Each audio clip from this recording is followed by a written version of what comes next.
Genèse de Jésus, Messie, fils de David, fils d'Abraham.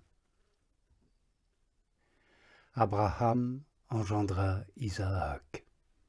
Isaac engendra Jacob.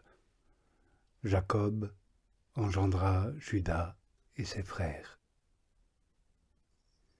Juda engendra Pharès et Zara de Tamar. Pharès engendra Esrom. Esrom engendra Aram. Aram engendra Aminadab. Aminadab engendra Naasson. Naasson engendra Salmon. Salmon engendra Booz de Rahab. Booz engendra Jobed de Ruth. Jobed engendra Jessé. Jessé engendra le roi David. David engendra Salomon de la femme d'Uri. Salomon engendra Roboam. Roboam engendra Abia. Abia engendra Asa. Asa engendra Josaphat. Josaphat engendra Joram.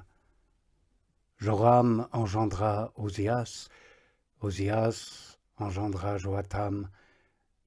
Joatam engendra Akaz. Akaz engendra Ézéchias. Ézéchias engendra Manassé. Manassé engendra Amon. Amon engendra Josias. Josias engendra Jéconias et ses frères au temps de l'exil à Babylone. Après l'exil à Babylone, Jéconias engendra Salathiel. Salathiel engendra Zorobabel. Zorobabel engendra Abioud. Abioud engendra Eliakim. Eliakim engendra Azor. Azor engendra Sadok. Sadok engendra Hachim.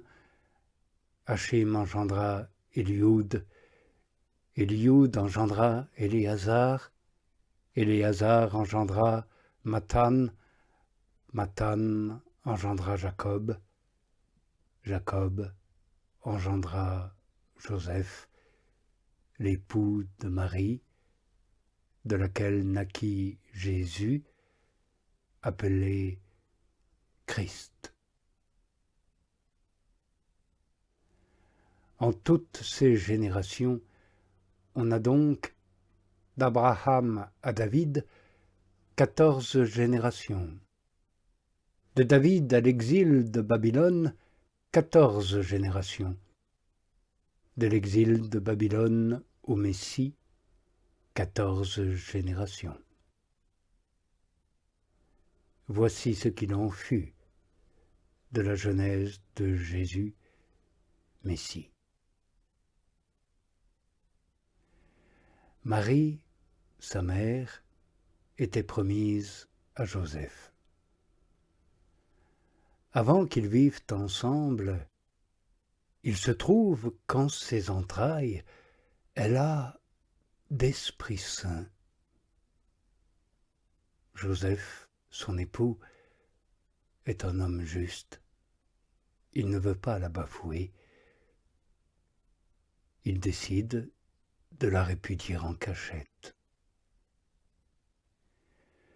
Comme il est dans cette intention, voici que l'ange du Seigneur paraît et lui dit en songe: Joseph, fils de David, ne crains pas de prendre avec toi Marie, ton épouse, car ce qui en elle est engendré est d'Esprit Saint. Elle enfantera un fils. Tu l'appelleras de son nom Jésus, car c'est lui qui sauvera son peuple de leurs péchés. Tout cela arriva pour que soit accomplie l'annonce du Seigneur dite par le prophète. Voici que la Vierge aura en ses entrailles et enfantera un fils. Ils l'appelleront de son nom Emmanuel, ce qui se traduit par Dieu avec nous. Joseph s'éveille de son sommeil. Il fait comme lui a prescrit l'ange du Seigneur. Il prend avec lui son épouse. Et il ne la connaît pas jusqu'à ce qu'elle enfante un fils. Alors il l'appelle de son nom Jésus. Jésus étant né à Bethléem de Judée, au jour du roi Hérode, voici que des mages venus du Levant se présentent à Jérusalem. Ils disent « Où est le nouveau-né, roi des Juifs ? Car nous avons vu son étoile au Levant, et nous venons nous prosterner devant lui. » Quand il entend, le roi Hérode est troublé, et tout Jérusalem avec lui. Il rassemble tous les grands prêtres et scribes du peuple. Il s'enquiert auprès d'eux où doit naître le Messie. Ils lui disent à Bethléem de Judée, ainsi qu'il est écrit par le prophète, « Et toi, Bethléem, terre de Juda, tu n'es certes pas le moindre des chefs-lieux de Juda, car c'est de toi que sortira le chef qui sera le berger de mon peuple Israël. » Alors Hérode appelle les mages en cachette. Il se fait préciser par eux le temps où a brillé l'étoile. Il leur donne mission pour Bethléem, disant « Allez, informez-vous avec précision sur ce petit enfant. Dès que vous aurez trouvé, annoncez-le-moi, afin que, moi aussi, je vienne me prosterner devant lui. » Ils entendent le roi et vont. Et voici que l'étoile qu'ils avaient vue au levant les précédait, jusqu'à ce qu'elle vienne se tenir au-dessus de là où est le petit enfant.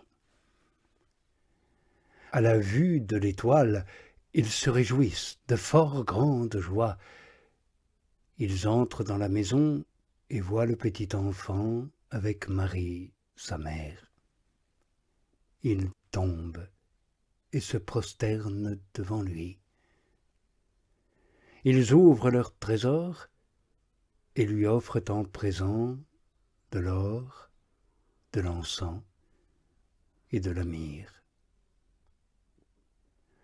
Avertis en songe de ne pas repasser chez Hérode, ils se retirent en leur pays par un autre chemin. Quand ils se sont retirés, voici qu'un ange du Seigneur paraît en songe à Joseph et dit « Éveille-toi, prends avec toi l'enfant et sa mère, fuis en Égypte et restes-y jusqu'à ce que je te le dise. Car Hérode va rechercher l'enfant pour le perdre. » Il s'éveille, prend avec lui l'enfant et sa mère de nuit et se retire en Égypte. Il y reste jusqu'à la fin d'Hérode, pour que soit accompli ce qu'a annoncé le Seigneur par le prophète quand il dit « D'Égypte, j'ai appelé mon fils. » Hérode voit alors que les mages l'ont joué. Il entre en grande fureur. il envoie tuer dans Bethléem et tout son territoire tous les enfants âgés de 2 ans et au-dessous, selon le temps qu'il s'était fait préciser par les mages. Alors s'accomplit l'annonce dite par Jérémie le prophète. Une voix s'entend dans Rama, larmes et longues plaintes. Rachel pleure ses enfants et ne veut pas être consolée parce qu'ils ne sont plus. Hérode meurt, et voici que l'ange du Seigneur paraît en songe à Joseph en Égypte. Il dit « Éveille-toi, prends avec toi l'enfant et sa mère, va en terre d'Israël, car ils sont morts, ceux qui en voulaient à la vie de l'enfant. » Il s'éveille, prend avec lui l'enfant et sa mère, et vient en terre d'Israël. Mais apprenant qu'Archélaüs règne sur la Judée à la place de son père Hérode, il craint d'y aller. Averti en songe, il se retire dans la région de Galilée. Il vient habiter dans une ville appelée Nazareth, accomplissant l'annonce faite par les prophètes. Il sera appelé Nazoréen.